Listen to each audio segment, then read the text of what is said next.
Ukucaca ivumile kukhulu. Ngicela ivoti yenu mhla 30 July 2018 next week.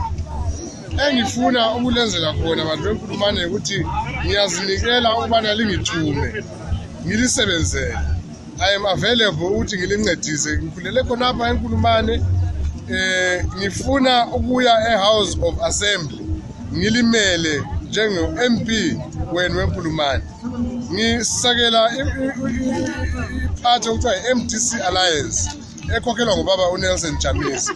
Ngiyakwazi ukuthi ubaba uNelson Chamisa ufuna ukulungisa i-economy njalo balayo i-capacity yokulungisa i-economy. Sike sakwenza lokho ngo-2008 lapho Tenda Ibiti labo Chamisa labo Koltati bangena kuhulumende baguqula izinto. Kathesi lingazinika i-mandate sike upresident uNelson Chamisa sifuna ukulilungisela ilizwe sitransforme infrastructure si create imisebenzi is a big thing. Lapha eNkulumane intsha eningi ayisebenzi. Siyakwazi eNkulumane yakhiwa ukwenzela ukuthi isekele industry.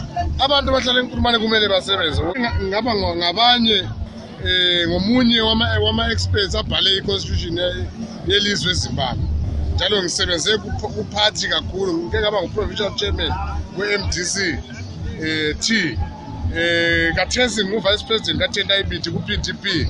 Ngangena i-politics officially ngena ku-party ngo-2008. And kathesi I've amassed experience. Before that ngisebenzela ama-civil society organization. Ngiyakwazi ukurana ama-project lokuraise imali yakhona. eNkulumane lapha enye into efunekayo ngama-projects ikakhulu for abantu abatsha. I have identified izindawo lapho esingathola khona ama-facilities yokuthi bonke abantu the talented people what is nama-CD la ngenzelwa ama-artists eNkulumane. You will be amazed ukuthi kulama-artists atshaya njani khonapha eNkulumane kodwa akunamuntu owazi. We need to find a hub where all that talent can come together. Siphumelele siya phambili. Cela ivoti yenu nxa siya phambili. Baba uChamisa, uCaca Phulu, Solomon Mguni, uRafa Moyo, noJele. Libavotela babe ngamakhansela.